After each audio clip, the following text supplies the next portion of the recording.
Hi everyone, I'm Dr. Karam, board certified facial plastic surgeon. I specialize in facial rejuvenation, which basically means I help people look as young as they feel. And today's topic is essential and absolutely foundational for any one of you out there who are actually dead serious about taking good care of your skin and really want to slow down the aging process. And that is basically how to apply sunblock properly and to avoid the common mistakes that it will actually age you. As silly as it sounds, there are some very important basic principles when it comes to this topic. And why is this topic so important? It simply comes down to this.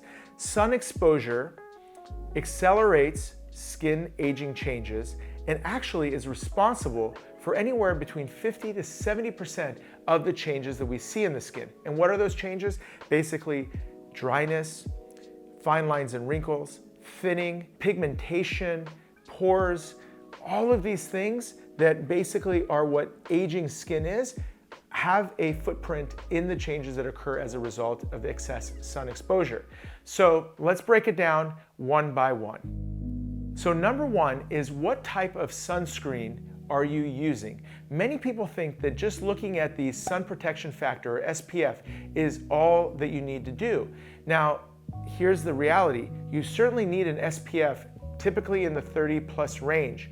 But there's another component that's more important than SPF, and that is whether the sunblock is an actual barrier block or if it's a pure chemical block. And here's why.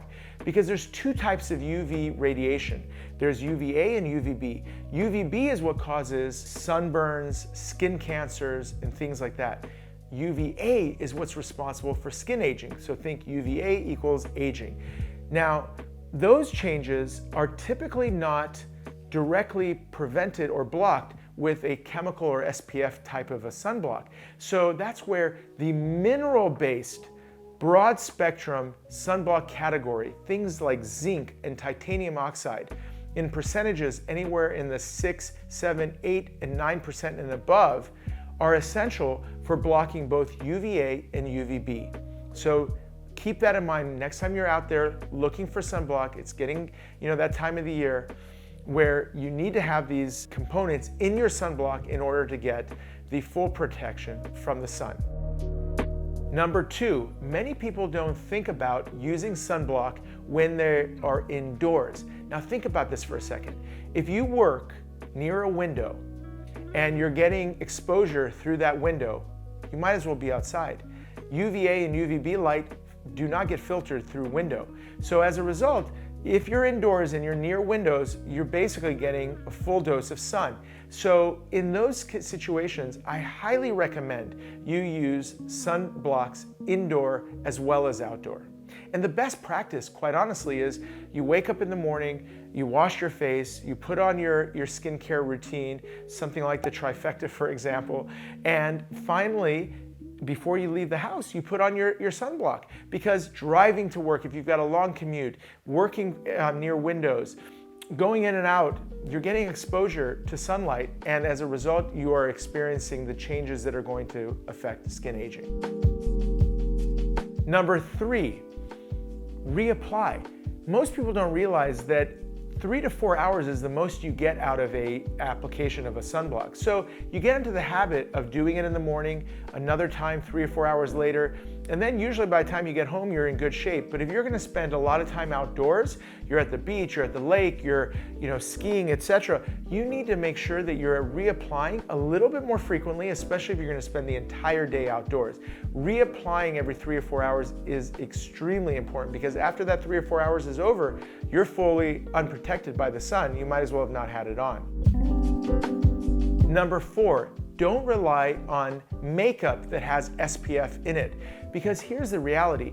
You can't get enough sunblock and sunscreen in a makeup. Now, there's no problem with using a makeup with an SPF in there as a secondary layer of protection, but your principal and primary protection needs to come from a sunblock, like a broad spectrum sunblock, as we mentioned, mineral base, etc. That should be your first layer. And many of these are tinted, so they can function as basically a foundation to makeup. And for a lot of people, find that using a powdered base foundation on top of that works really, really well.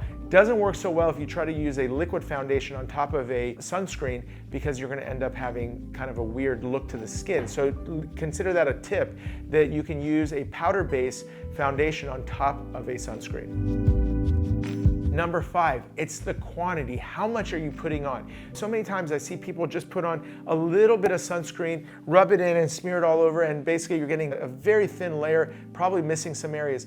It's extremely important that you get the right amount. Now, what is the right amount? I guess it depends on the consistency of the sunscreen and you know, the areas you're treating. I highly recommend you treat your entire face, including your lower lids and your neck. Don't forget, your neck and décolleté are being exposed to sun, and they are actually thinner than the face. So you're gonna start to see aging changes happen more rapidly on the neck and the face. And if you haven't seen that before, where you see somebody who's taking great care of their facial skin, haven't taken care of their neck skin, there's a major gap between the two, and that's not a good look. So basically, you gotta make sure you use an appropriate amount, whether it's a teaspoon or half a teaspoon, whatever it is, to properly cover the entire face, neck, eyes in one, and then also if you're gonna expose your décolleté, to get it in there. And guys, don't forget the tops of your hands. These are areas where we get a lot of exposure when driving and being outdoors as well.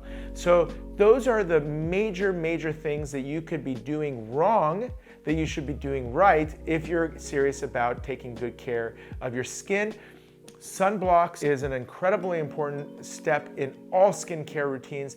Not only is it going to help you from aging, it's also going to help you prevent skin cancers. And here's the other thing. If you're listening to this and you happen to be in your 20s and early 30s, well, if you start doing these things starting now, man, are you going to be way ahead of the game, because you are effectively totally slow down the aging process for the rest of your life by the things you're doing at this stage of the game. So preventative measures are extremely important, and it starts with sunblock and sun protection. All right, everyone, I hope this helped. I hope this has given you some good tips on using sunblock, especially as we're heading into the summer months. But if you have any questions about it, drop them down into the comments below. If you enjoyed this content, make sure you hit like, and by all means, please do share it with friends and family, because good content like this needs to be shared. We need to help educate everyone and get people up to speed. And if you haven't already, make sure you subscribe to the channel. As you know, I put out content like this a couple times a week to help educate you, work through some of the confusion of topics like skincare, sun protection, and facial rejuvenation. All the things that basically help you look as young as you feel. All right, everyone, thank you so much. I appreciate it. And until next time, Dr. Karam.